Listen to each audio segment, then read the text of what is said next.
Saving money on the sly? It just makes you look cheap. When we got married, my husband used to compliment me, saying I was frugal and a good wife. But in just 2 years, he had completely changed. You're poor and not a match for me. Divorce me because I'm living with my rich lover. Oh, really? How rich is your lover? You seem to think you're supporting me. Well, that's a huge misconception. It's a relief that I can save myself some trouble. I'll gladly divorce you. I'm Rebecca, a stay-at-home mom who just turned 30. I met my husband, Zach, who is 2 years older, through a mutual friend 3 years ago. Zach came at me strong and we started dating right away. After a year of dating, we got married. At the time, I was a receptionist at a major department store, and Zach worked as a corporate employee in a large company. It was a marriage that others envied. I left my job after marriage to become a full-time housewife. Zach's mother is a full-time housewife and frugal. It was my husband's wish that I would always be home to make ends meet and support the family. Zach had lived at home all his life until he got married. He said he had never done housework. However, after marrying me, he started doing most of the cleaning and laundry, saying he didn't want my hands to get rough. Every day, I could feel how much he wanted to treat me like a princess and cherish me. Rebecca, you're beautiful, so stay just the way you are. He used to say such things. In response to my husband's feelings, I also made an effort to save and manage our finances. 1 year into our marriage, we were blessed with a cute son. Zach took paternity leave and actively participated in childcare, earning the nickname Involved Father from those around us.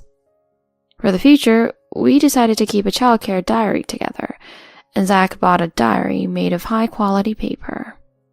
At first, he willingly wrote about childcare and our life together, but eventually Zach stopped maintaining the diary after about half a year. Nevertheless, I continued to keep the diary, intending to show it to our son someday. Zach's attitude changed dramatically around the time our son turned 1. Not only did he stop keeping a diary, he stopped taking care of the baby. He stopped doing any housework that he used to take the lead on. Moreover, he started finding fault with my childcare and housework. He began to complain. Your food just tastes poor. You should dress this kid in better clothes.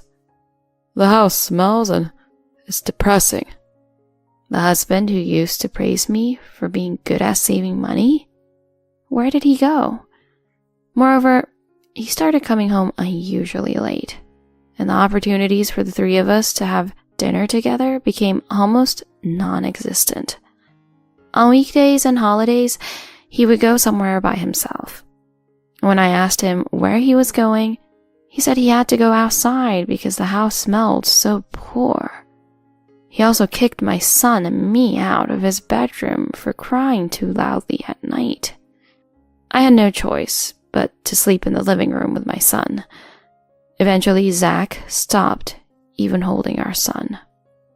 Then one day, after sending Zach off to work and finishing cleaning and laundry, and as I was preparing to take our son to the park, the doorbell rang loudly. Hello? Looking through the peephole, I saw an unfamiliar woman standing there. Regretting my hasty response, I decided to open the door. Good morning. Do you know who I am? The woman, adorned in branded items from head to toe, spoke impolitely. I shouldn't have any acquaintances like her. After pondering for a moment, correct. I'm Zach's girlfriend. This kid is your son, right? And you're the wife. She started talking. I couldn't make sense of the sudden situation, and I was about to take the word of a woman who had just arrived out of the blue. Anyway, I need to talk to my husband. Could you leave? But she replied, I'll stay until Zach comes back. If I leave it to him, it'll take forever. And she refuses to leave. If this kept going on, being trapped in this conversation at the doorway was getting unbearable. I reluctantly let the woman inside. If you hear my story, you'll probably want to break up. But well, you seem to be short on money and there's a baby, right? You won't leave Zach, will you? She said. Conveniently, our son started crying. He's crying, so could you please leave? I said, but she showed no sign of caring and started talking incessantly. She, the same age as me, turned out to be a president's daughter from somewhere and fell for Zach at first sight, actively pursuing him herself. They quickly grew fond of each other. It's been about 3 months since they started dating. Suddenly, she showed up uninvited, not even paying attention to the crying baby.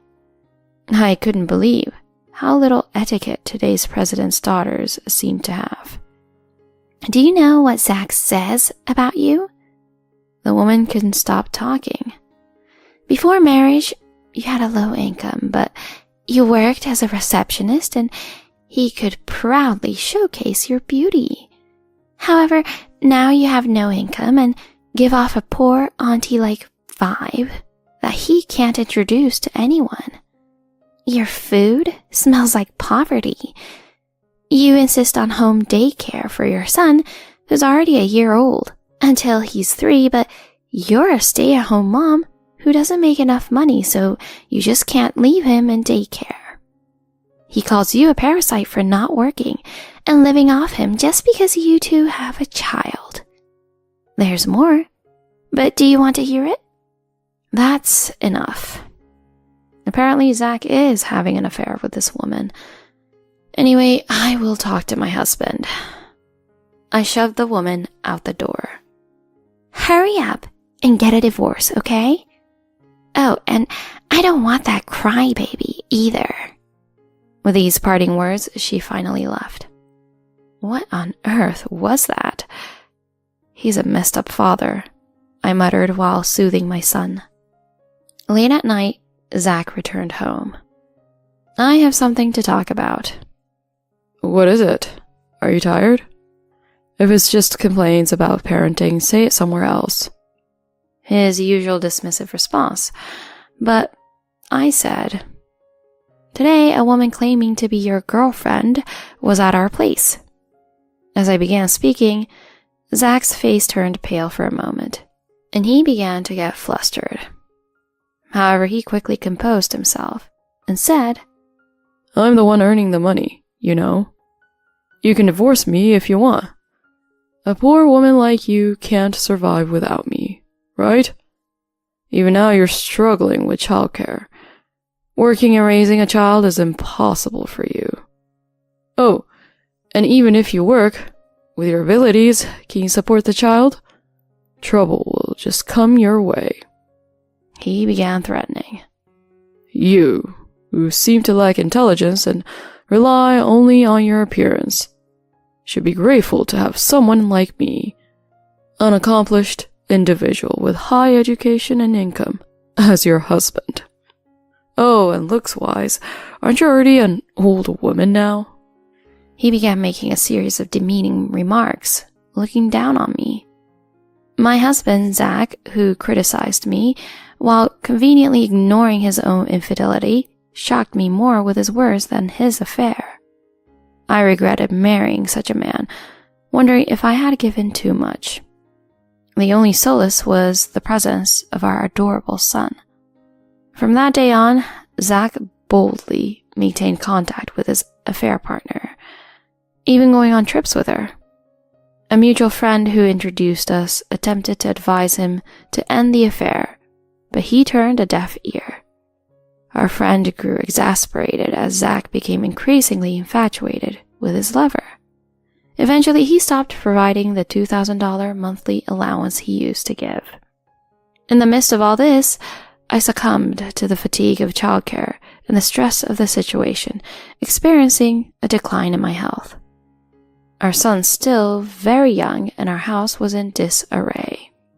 Yet Zach continued to spend time with his affair partner without lending a helping hand. My husband would not help me, so I had to use a local childcare sitter and housekeeping service to get things done. When my husband Zach found out about it, utilizing the local welfare system instead of hiring a babysitter or a housekeeper directly? You're really going for those petty savings. It just reeks of poverty. With these words, any lingering sympathy I had for Zach disappeared completely. I began contemplating when to bring up the topic of divorce. I was caught up in childcare and had disheveled hair, so Zach looked at me and said, "What's with that damaged hair? Can't you even take care of your hair? You're finished as a woman." He gazed at me as if looking at something dirty. Then he continued, "It's just not working out.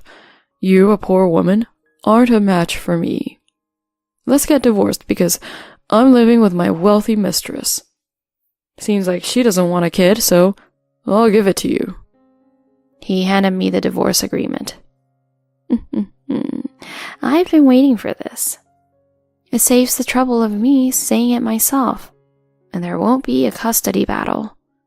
I was secretly jumping for joy. "Gladly," I said, as I accepted the divorce agreement. Is that okay? "What do you mean? You're the one who brought it up." Zach looked surprised as he observed my lively demeanor. "I guess my parents would want to see him once a month.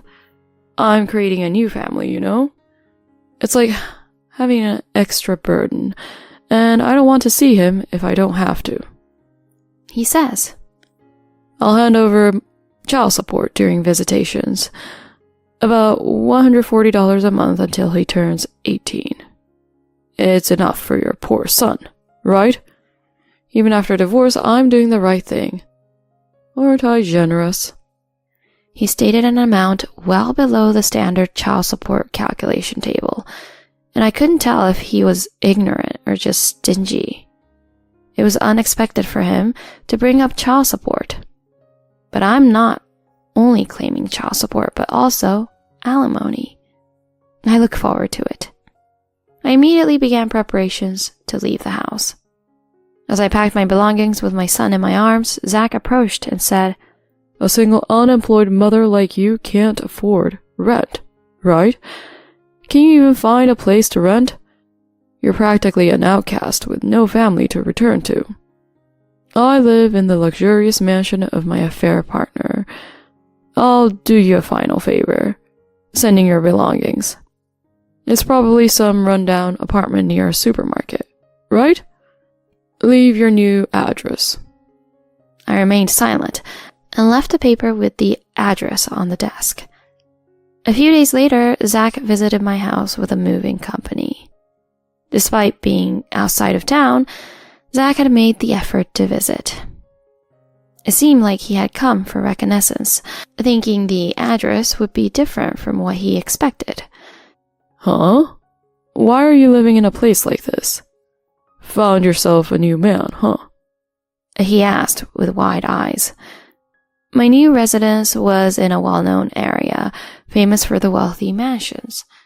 My father died of illness when I was very young. My mother raised me with her own hands, but she died 3 years later as if to take my father's place. Then my maternal grandparents raised me. My grandmother also died when I was 20.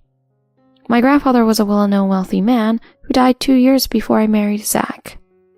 My mother was an only child, and to my grandparents, I was their only grandchild. So the whole estate was inherited by me. It's a house I own. Since we got married and moved out of town, it has been vacant. Combined with other properties, it's worth around $1 million. I haven't been able to manage it properly. As you mentioned, being a parasite and poor, it's not as grand as your lover's residence, but it's a comfortable place to live. I spoke with a touch of sarcasm. Zach couldn't hide his surprise. What? What do you mean? He started to say. I didn't want to waste my time and energy explaining it to this man, so I kept silent. So that means it's my asset too, right? Surely even after a divorce, I should have rights to half. It's shared property, so hand over half, whether it's money or land. Give me my fair share. He made this outrageous demand, leaving me completely astonished. It's premarital property, so it doesn't become shared property. You, being highly educated and earning well, should know this common knowledge. Who told you that?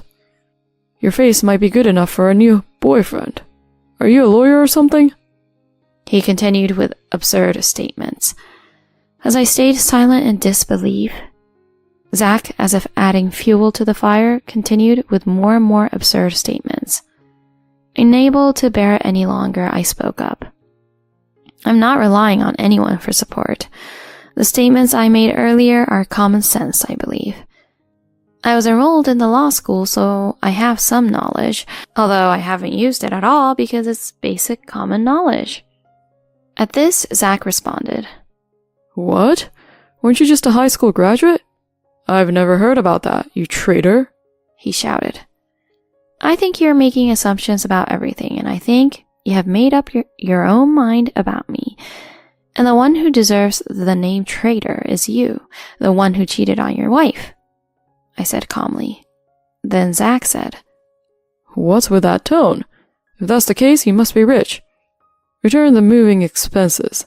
Also contribute to our moving expenses as compensation, he demanded. As you've mentioned before, I'm just a poor person with a total asset of only $1 million. It's beyond my means to accommodate the demands of someone involved with a wealthy partner.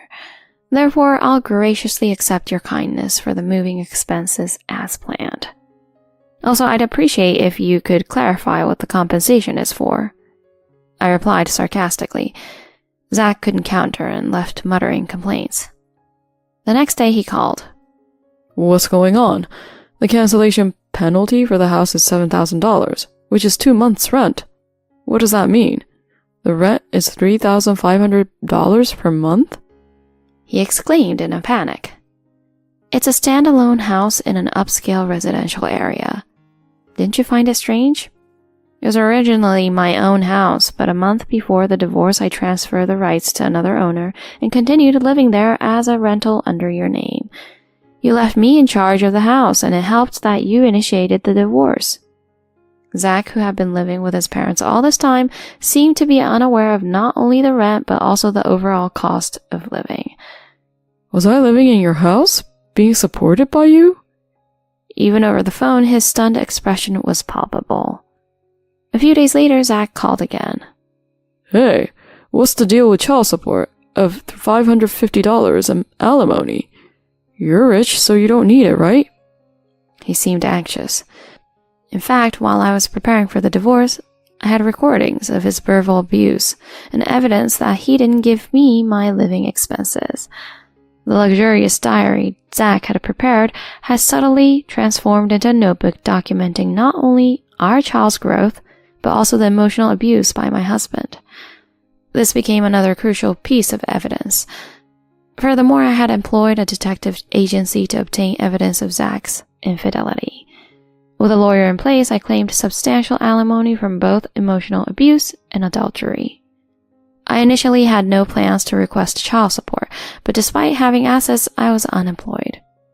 For the sake of my son, I decided to ensure Zach contributed as a responsible father and included child support in the claim. So you did have a lawyer after all? He started to say that. The lawyer I hired was a woman. It's unbelievable. Zach's level of misconceptions is so pitifully amusing. I can't help but laugh. And then the detective agency's investigation revealed something even more outrageous. The woman with whom Zach was having an affair, the daughter of the company president, was actually a marriage fraudster, and her claim to be the daughter of the company president was an outright lie. She had deceived him, claiming that if they got married, her father, who was the company president, would give them a wedding gift. Falling for the scam, Zach ended up shouldering the entire debt of his cheating partner, who turned out to be a scam artist. However, she disappeared without a trace after the marriage. Zach looked very upset. And Zach, whose wallet is completely empty, "Can you let me stay until I find the next place?" He said this, once again stating something unbelievable. Furthermore, "You must own some apartments, right? Give me at least one free room as a former couple's goodwill." he started making all sorts of demands. Like a weak dog barking incessantly, Zach kept on barking. Knowing that saying anything would be futile, I remained silent and listened until the end. I assume you've received the notification. I have retained a lawyer, and it's inconvenient to be contacted in this manner. Please communicate through my lawyer going forward. If you wish to have visitation with our son, please file for visitation mediation. With that, I hung up. I blocked all phone calls and emails. Not having to hear Zach's foolish talk or complaints made me feel relieved. 3 years have passed since the divorce, and there hasn't been any contact regarding visitation. Frankly, I'm relieved. I absolutely don't want my son to meet his father's family, or anyone associated with him. If you are cornered and end up adopting a close-minded personality, it can be quite challenging. I never want to see my ex-husband's face for the rest of my life, and I don't want to show mine to him either. I don't want to be involved. Even now, information about my ex-husband comes through mutual friends.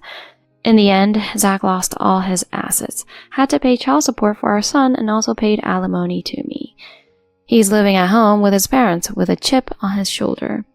He was fired from his job after getting into trouble at his company due to his highly conceited personality.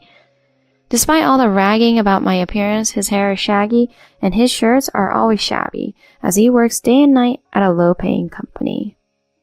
On the other hand, I have built a new house, and I'm living with my son.